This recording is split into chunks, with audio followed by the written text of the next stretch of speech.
दोस्तों, किसी ने सही कहा है कि दूसरों की मुसीबतों का मजा लेना बंद कीजिए। अगर दूसरों की ज्यादा तुम मजाक उड़ाते हो या मजा लेते हो तो ऊपर वाला वो ही तुम्हें भी दे देता है। इसी बारे में आपने बहुत सारी कहानी सुनेगी।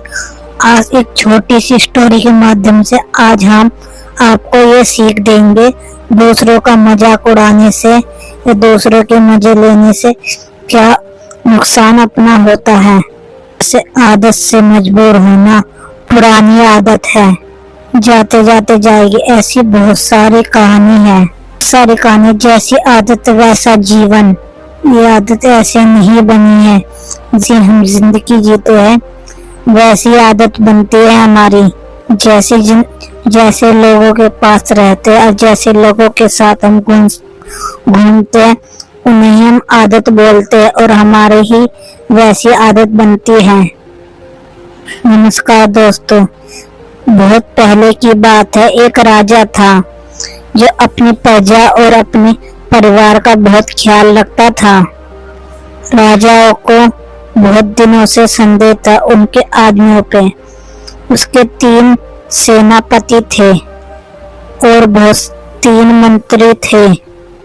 राजा के 3 मंत्रियों में से एक मंत्री पैसों की गड़बड़ी कर रहा था। राजा को इस बात का संदेह हुआ। राजा को बड़ा संदेह हुआ। राजा बड़े ही सोच में पड़ गया कि वो उन तीनों में से कौन सा मंत्री है जो पैसों में बेईमानी कर रहा है।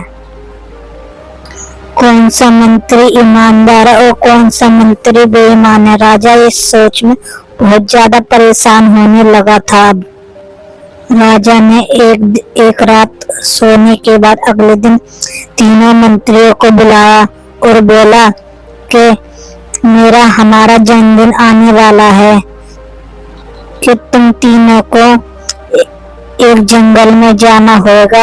आप तीनों को एक एक बैग दे दिया जाएगा। वहां से जाके आप लोगों को फल लेकर आने हैं। अलग अलग तीनों को एक दिशाओं में छोड़ दिया जाएगा। जंगल में ले जाके तुम तीनों को अलग दिशा में छोड़ने के बाद इस बैग में अच्छे अच्छे और मीठे फल भर लेने हैं आप तीनों को। तुम तीनों के पास आज शाम तक का ही समय है। राजा के अनुसार तीनों मंत्रियों को जंगल में छोड़ आए। तीनों को छोड़ने के बाद पहला मंत्री कहता है इसमें मैं कैसे भी फल भर लूं। नीचे से उठा के पेड़ के नीचे से वो फल भरने लगता है बैग में। पहले मंत्री ने सोचा कि राजा के पास इतना समय थोड़ी है, जांच करने के लिए हमारे पीछे किसी को भेजेगा। मैं कैसे भी फल भर लूं इस बैग में, राजा को क्या पता चलेगा। राजा को क्या पता चल रहा मैं मीठे फल ले गया खराब है कैसे। नीचे पड़े हुए फलों को ही उसने अपने बैग में भर लिया। उसने ये देखे बिगड़ के वे फल खराब है या अच्छे। उसने बैग में भरने के बाद वो पेड़ के नीचे बैठ गया। जो दूसरा मंत्री था वह बड़ा चालाक और बेईमान था। दूसरा मंत्री कहता है मैं इसमें कुछ भी भर लूं। राजा इसे खोल के थोड़ी देखेगा, इसका वजन ही देखेगा और यही देखेगा बैग भरा हुआ है या नहीं। उस दूसरे मंत्री ने नीचे सूखे पत्तों को और छोटे छोटे पत्थरों से अपना बैग भर लिया और पेड़ के नीचे आराम से बैठ गया। और जो तीसरा मंत्री था वो बहुत सारे पेड़ों की साइड देखा।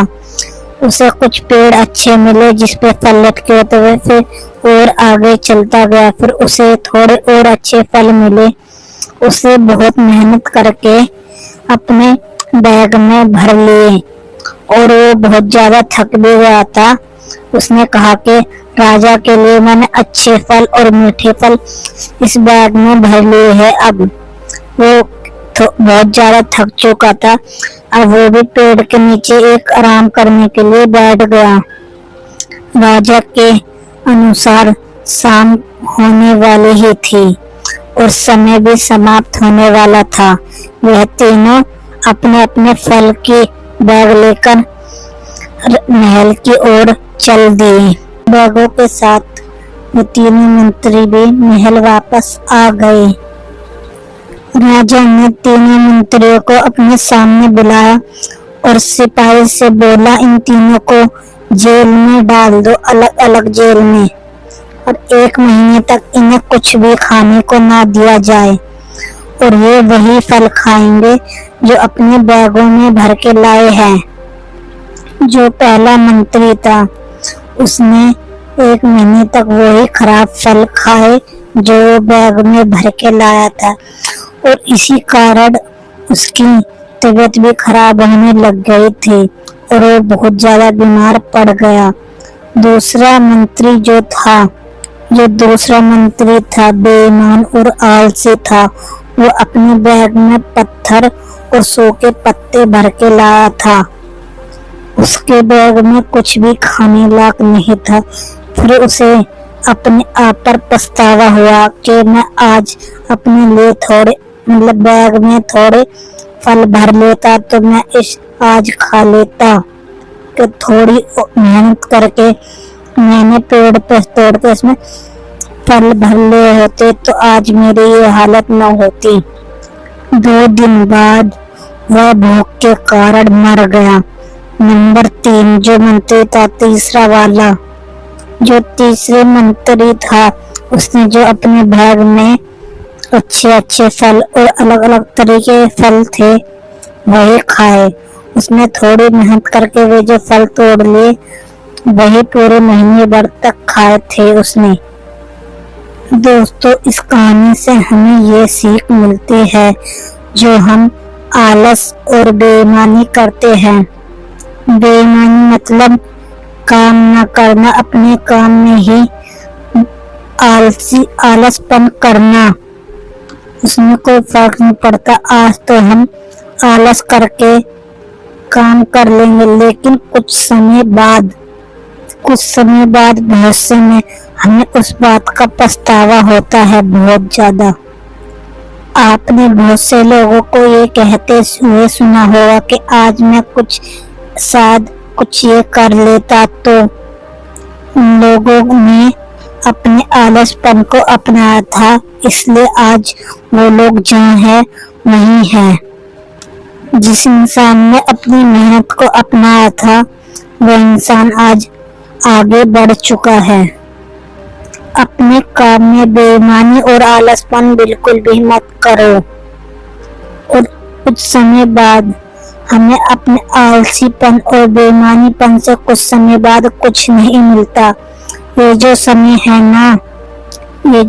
है ना, लाखों रुपए लगाने के बाद, लाखों रुपए देने के बाद हम अपने समय का 1 मिनट नहीं खरीद सकते। समय की एक अच्छी बात है और एक बुरी बात है। अच्छी बात यह है समय की, हम अपने समय को उसमें गुजारते हैं। बुरी आदत यह है, समय में एक दिन में 24 घंटे होते हैं, गरीब के पास भी और अमीर के पास भी। बस अपने समय का इंतजार देखो कि हम अपना समय किस चीज में गुजार रहे हैं। अगर इस स्टोरी के माध्यम से आज आपको कुछ सीख मिली है तो इस स्टोरी को शेयर करो, लाइक करो और सब्सक्राइब भी करो। धन्यवाद। हम आगे मिलेंगे किसी और स्टोरी में। जो आपको इस स्टोरी के माध्यम से कुछ भी अनुभव हुआ है तो ये स्टोरी उस इंसान को शेयर करो जिसे जरूरत हो, इन मोटिवेशन की जरूरत हो।